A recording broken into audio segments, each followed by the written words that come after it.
जब कोई पेरेंटहुड में कदम रखता है तो एक तरफ खुशी और एक्साइटमेंट होती है, वहीं दूसरी तरफ शिशु की सेहत को लेकर टेंशन भी होती है, जिम्मेदारी भी होती है।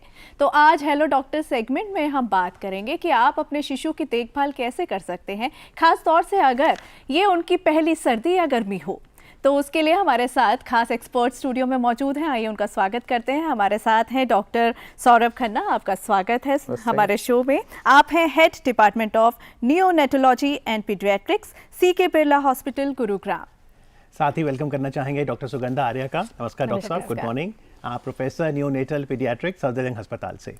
तो डॉक्टर सुगंधा, क्योंकि आप इंचार्ज हैं मदर निकू की, और ये बहुत ही इंटरेस्टिंग कॉन्सेप्ट है सफदरजंग अस्पताल का, mother newborn intensive care unit. तो हाँ जी। इसका क्या ऑब्जेक्टिव है?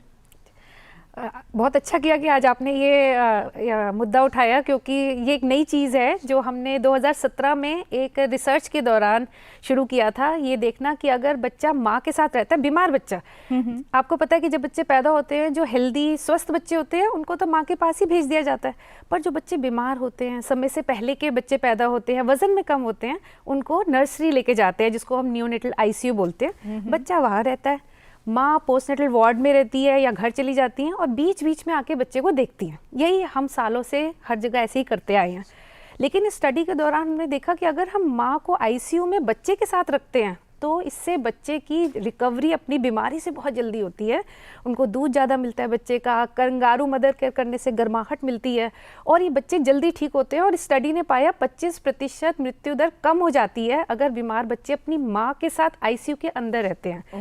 तो ये रिजल्ट्स देखते हुए अब हमने अगस्त में लास्ट ईयर सफदरजंग में एक 40 बेडेड अब हम चला रहे हैं, एक बाहर के बच्चों के लिए मदर निकू, जो बच्चे सफदरजंग के बाहर पैदा होते हैं और सफदरजंग रेफर होते हैं ट्रीटमेंट के लिए। जी डॉक्टर सौरभ, जब एक बच्चे का जन्म होता है तो वो जो बाहरी टेम्परेचर है, बाहरी वातावरण है, उसमें उसको स्टेबल करना कितना ज़रूरी हो जाता है और क्या वो पहली वो चीज़ें होनी चाहिए जो अपनाई जाए?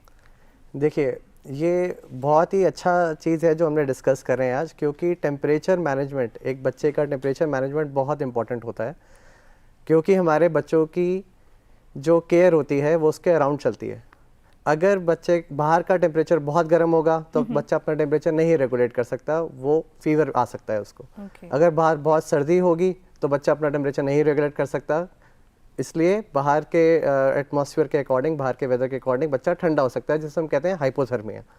अब ये चीज़ें इसलिए इंपॉर्टेंट है क्योंकि अगर हाइपोथर्मिया होता है, जैसे कि अगर बच्चे को ठंड लगी और हमने उसको एडिक्वेटली कवर नहीं किया और केयर नहीं किया, तो उसकी वजह से शुगर लेवल भी लो हो सकते हैं, बच्चे की ग्रोथ नहीं होती है और कॉम्प्लिकेशन आती हैं।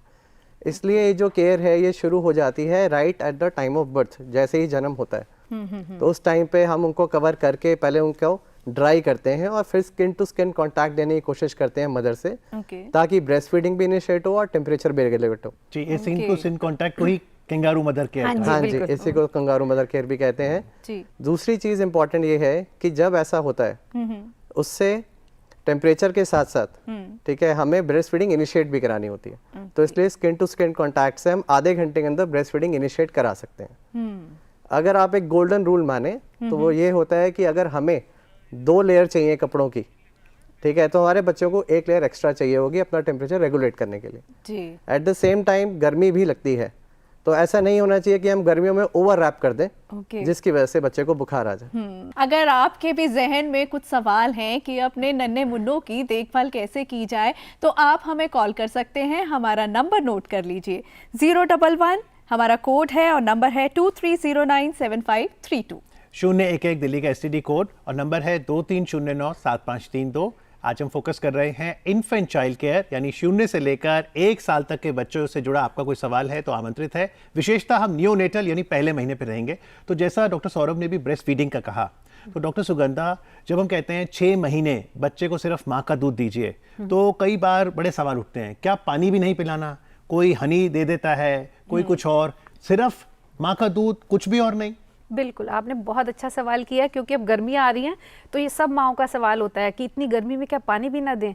तो मैं बिल्कुल क्लियरली बताना चाहती हूँ कि बच्चा पैदा होने के बाद पहले 6 महीने माँ के दूध में बच्चे को पूरा पोषण और पानी भी मिलता है। आपको ऊपर से पानी पिलाने की भी जरूरत नहीं है और शहद, घुट्टी या कोई और चीज देने की भी जरूरत नहीं है। बॉडी नेचर नहीं, ऐसा प्रकृति ने बनाया है कि माँ के दूध में उतना पानी होगा जितनी जरूरत होगी, तो अलग से पानी देने की गर्मियों के मौसम में भी कोई जरूरत नहीं है। जी डॉक्टर सौरभ, अभी कैंगरू मदर थेरेपी की बात की, तो अक्सर आजकल हम देखते हैं कि फादर से भी बच्चे को चिपका के रखा जाता है, तो क्या उसके पीछे भी यही लॉजिक है? बिल्कुल सेम लॉजिक है जी।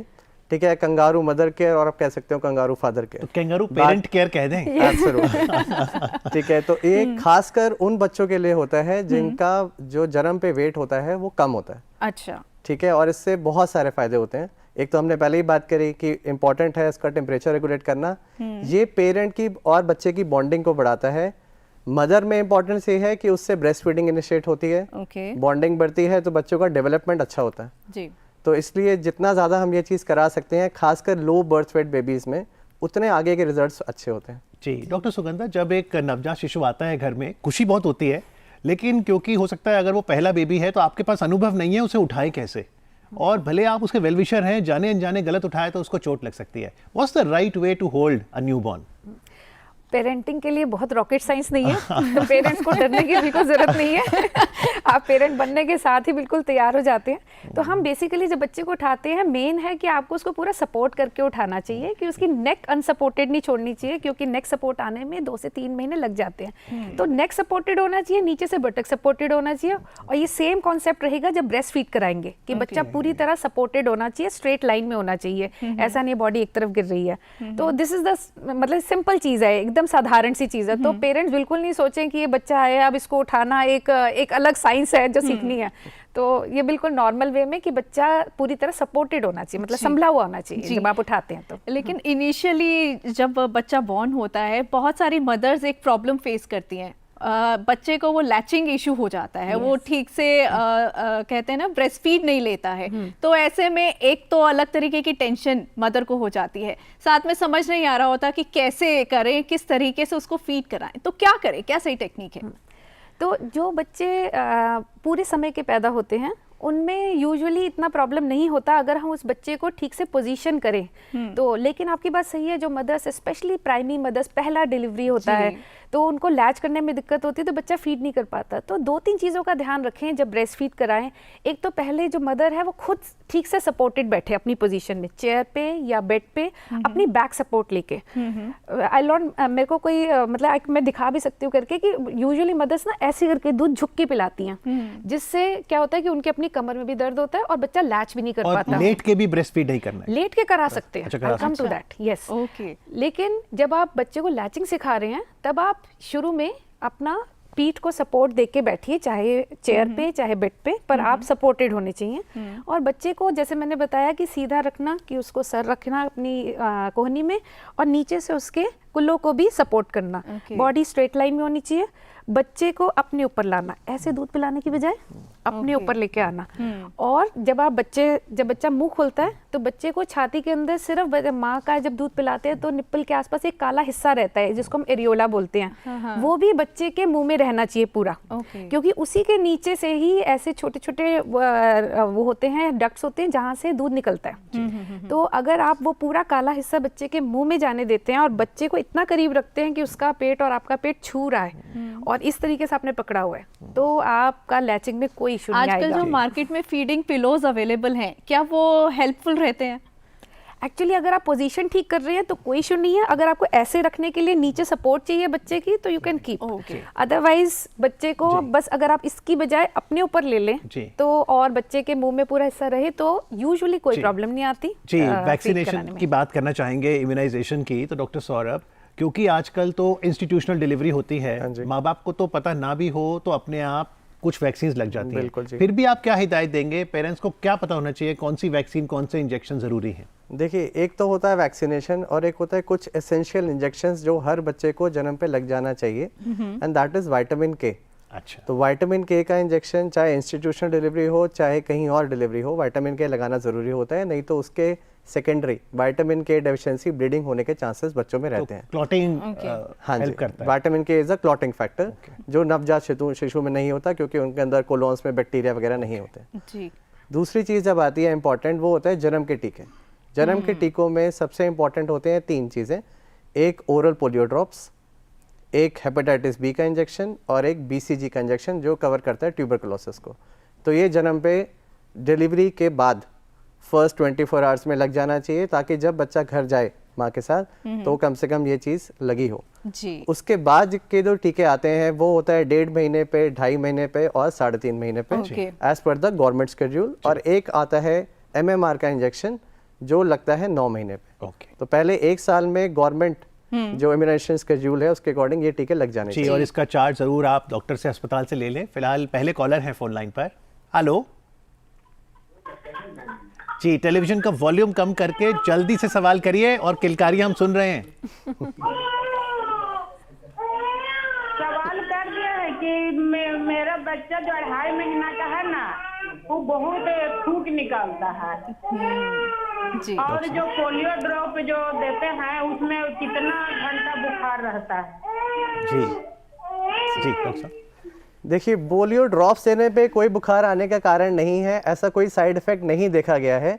और रही बात बहुत ज़्यादा थूक निकालने की, तो 2 से 3 महीने का बच्चा है में एक कंसेप्ट होता है जिसे हम कहते हैं माउथिंग, मतलब बच्चा अपने हाथ मुंह में डालता है। जब हाथ बच्चा मुंह में डालेगा तो उसके सेकेंडरी सलाइवेशन मतलब थूक निकालना बहुत ही कॉमन है और ये नॉर्मल चीज़ है।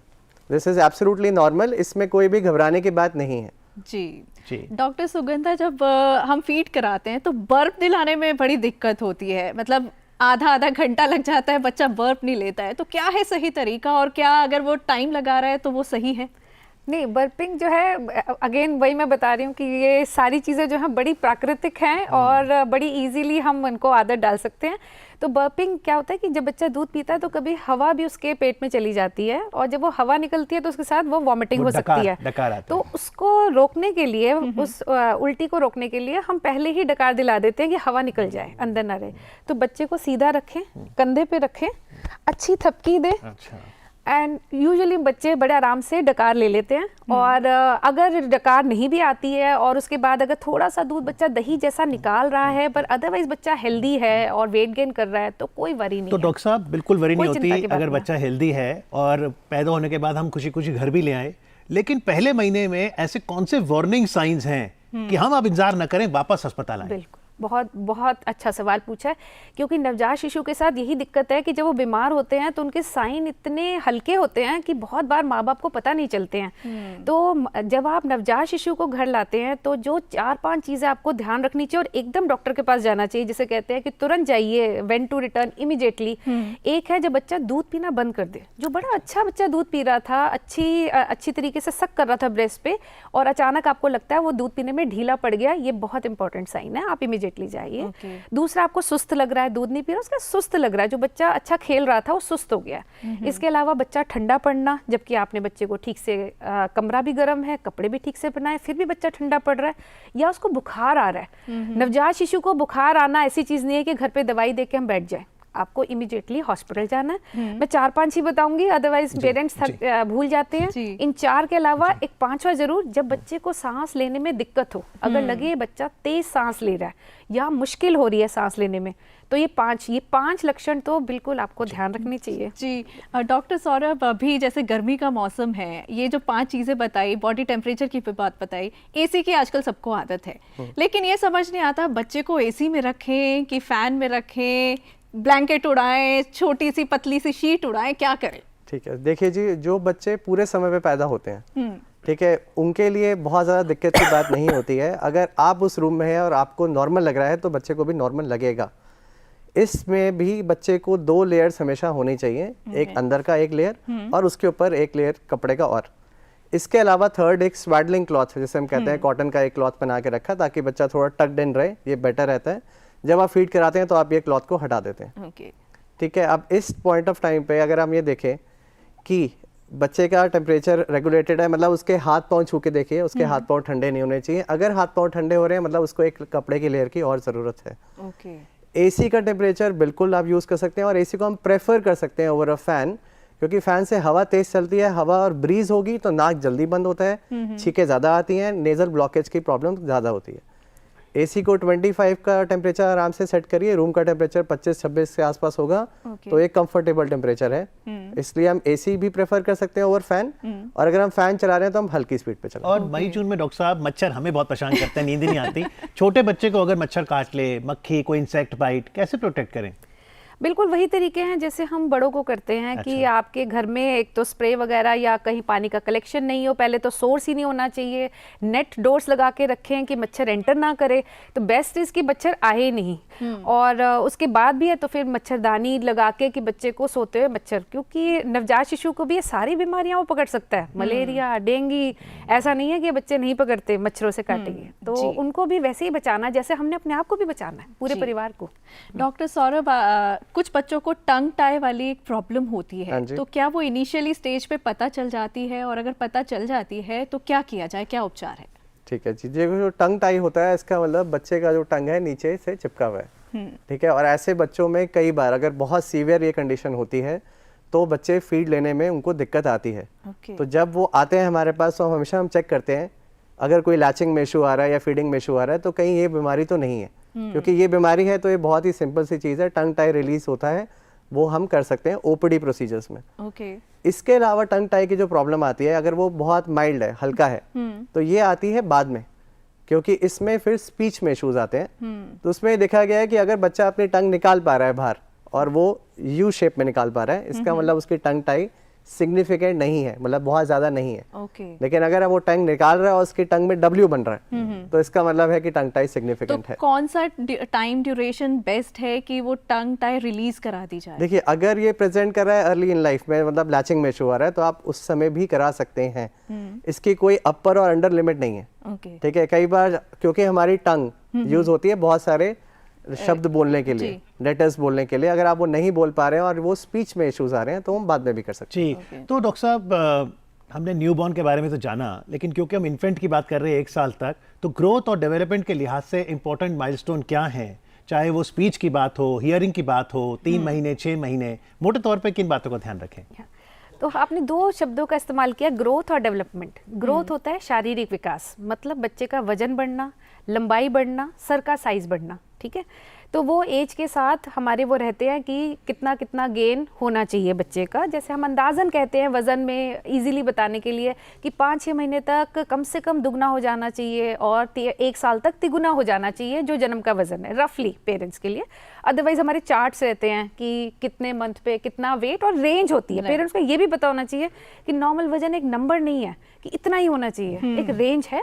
और सबसे ज़्यादा इंपॉर्टेंट है गेन होना, कि बच्चा वजन बढ़ा रहा है कि नहीं बढ़ा रहा, वो एक दूसरा है, ठीक है। तो शारीरिक विकास तो पता चलता है मोटे तौर पे इन 3 चीज़ों से, जो आप जितनी बार बच्चा इम्यूनाइजेशन के लिए जाएगा, एक इम्यूनाइजेशन ऐसा टाइम है कि आप डॉक्टर से मिलेंगे तो ये टाइम होता है जब बच्चे की ये वजन, लंबाई, सर की नपाई, ये सारा कुछ हो जाता है और पता चलता है कि बच्चा नॉर्मली ग्रो कर रहा है, ठीक है।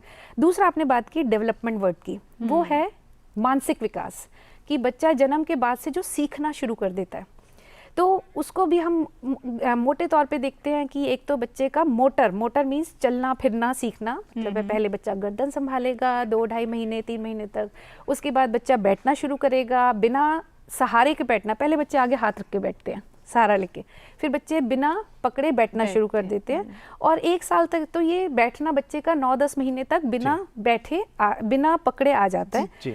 1 साल तक बच्चा पकड़ के खड़ा होना भी शुरू कर देता है। मोस्टली आपको जन्मदिन की तस्वीरें हमेशा याद रहती हैं बच्चे की, तो आपको याद होता है जन्मदिन पे मेरा बच्चा खड़ा हो गया था। आजकल तो मोबाइल भी देखने लगता है, चलना भी शुरू कर देते हैं आजकल। डॉक्टर साहब उत्तराखंड से कॉलर हैं, हाँ उनका जी, सवाल ले प्लीज, लें। आप पहले दिनेश कॉलर जी। ले लीजिए। हेलो हाँ, गुड मॉर्निंग जी, गुड मॉर्निंग। मेरा सवाल ये 6 महीने का बच्चा है और वो उसे ना कफ है ना कोल्ड है, बट वो नाक से सांस नहीं ले पाता, मुंह खोल के रखता है। जी, तो कफ कोल्ड की भी ऐसी कोई प्रॉब्लम नहीं है, तो इसके लिए क्या किया जाए? जी डॉक्टर सौरभ। देखिए, छोटे बच्चों में नेजल ब्लॉकेज जो आप बता रहे हैं कि मुंह खोल के सांस लेने का मतलब ये हो गया कि बच्चे का नाक बंद है, ये बहुत ही कॉमन है। इसका मतलब या तो हम एनवायरनमेंट मतलब उसका जो रूम टेम्परेचर है वो ठीक से मेंटेन नहीं कर पा रहे हैं, ठीक है, या फिर बच्चों की नॉस्ट्रिल्स जो होती है बहुत नैरो होती है, छोटी होती हैं, तो इसके लिए सलाइन ड्रॉप्स, नमक के पानी की ड्रॉप्स आती हैं, अगर आप वो डाल लेंगे तो बच्चे का नाक खुलेगा और बच्चा वापस मुंह से मुंह बंद करके नाक से सांस लेने लगेगा। जी डॉक्टर, शिशु की सेहत तभी बेटर रहती है जब उसकी माँ की सेहत अच्छी हो। तो चलते चलते आपसे वो टिप्स, आप दोनों से ही वो टिप्स जानना चाहेंगे हम कि क्या शुरू की सावधानियां हैं, डाइट है, जो भी है, किस तरीके की प्रिकॉशंस ले, किन स्टेप्स को फॉलो करे एक मदर अपनी हेल्थ को अच्छा रखने बिल्कुल, के लिए। हेल्दी बेबी के लिए हेल्दी मदर एसेंशियल है, क्योंकि माँ खुद स्वस्थ होगी तभी बच्चे का पूरा देखभाल भी कर पाएगी और बच्चे को अच्छे से दूध पिलाना और उसकी पूरी केयर कर पाएगी। तो और मदर खुश भी रहती है ना जब हेल्दी होती है।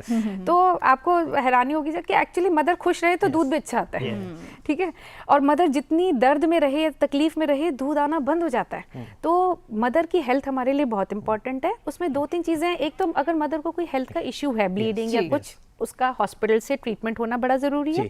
Number 2 I just add diet, कि अपना खाना अच्छा रखें। बहुत सारे ना हमारे यहाँ मिथ्स हैं कि माँ को घी नहीं देना, माँ को नॉर्मल खाना दीजिए। डॉक्टर साहब लास्ट 20 सेकेंड्स। हाँ जी, देखिए हम हमेशा ये कहते हैं अपने पेरेंट्स से कि आपकी लैक्टेशन मतलब जब आप अपने बच्चे को दूध दे रहे हैं तो वो वाली डाइट जो होती है वो प्रेगनेंसी से बेटर होनी चाहिए, क्योंकि वो मदर की हेल्थ के लिए भी इंपॉर्टेंट है और बच्चे के लिए भी इंपॉर्टेंट है। तो मदर के लिए भी कैल्शियम सप्लीमेंटेशन, आयरन सप्लीमेंटेशन जो प्रेगनेंसी में चले थे वो लैक्टेशन के दौरान भी चलने चाहिए, क्योंकि वो कहीं ना कहीं बेबी को भी ट्रांसमिट होते हैं। और अगर हैप्पी मदर है तो हैप्पी बेबी। जी, happy mother, happy father, happy family will ensure happy child. आज कार्यक्रम में आके बातचीत करने के लिए और जो किलकारियां सुनी वो आनंद ही आ गया। Thank you very much. Thank you so much. Thank you.